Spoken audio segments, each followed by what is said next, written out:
My coming out was in my youth, like when I was, I noticed when I was 11, and my father was noticing my tomboyish ways. I was just hip and liking to hang out with my brothers and his friends, and it's not gender dysphoria. I was just real tomboyish. I wasn't into the dolls and things, and when I realized in my early youth, 11, I noticed in my, the junior high, how I recognized the feelings, and I refused to shower with the youth in my age and isolate to bathrooms and tried to tell my parents. And I was brought up the Catholic way, and actually it was a violent background during my coming out, so I stayed quiet for a few more years, and then I come back out at 17, and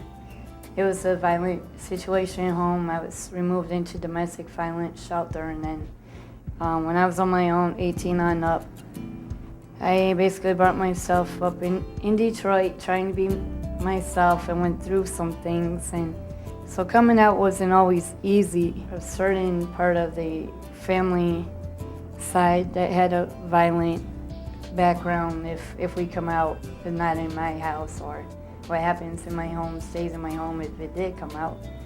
And so my early youth, my first experience was my grandmother put on the movie I was only a little under 11, and my father was fed up with my tomboyish ways, climbing trees, and he's like, I can't stop her from this. This is abnormal, and my attracted to females and catching me with the girls in my room experimenting, and the boys, it was icky. So my grandmother played Liberace and told him it's the person on the inside. The beauty is within, and to reconcile that is still a human being, and that she might be tomboyish in nature, speaking on me, but that is still your family, and that's still a human being on the inside. That was her message.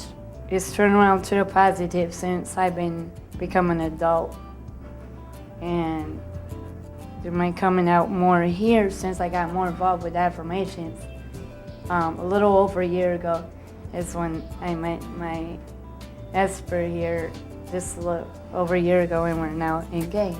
I grew up very rurally.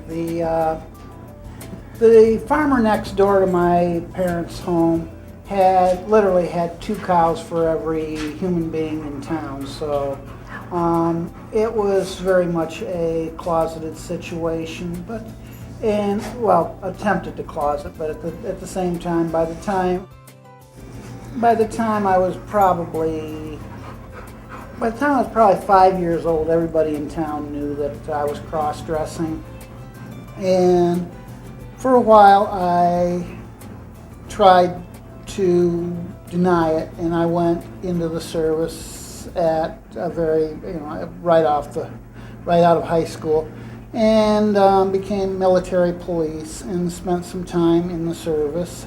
I began looking for physicians to assist with transition, and at the time there simply weren't, as far as I know, there simply are no physicians comfortable with transitioning individuals in the Hillsdale-Coldwater area.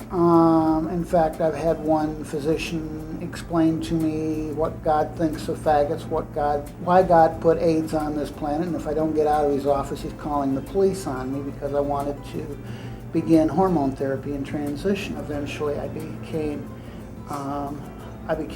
a member of the Ferndale community and met Debra, and I proposed to her over Valentine's Day this year. I would say that anyone who is denying another human being any kind of rights is doing a disservice to this nation. We went through the 60s fighting for the rights and equality based on heritage, and at this point we're now fighting for the right based on on who we choose to love. The government has no right to tell me who I can love.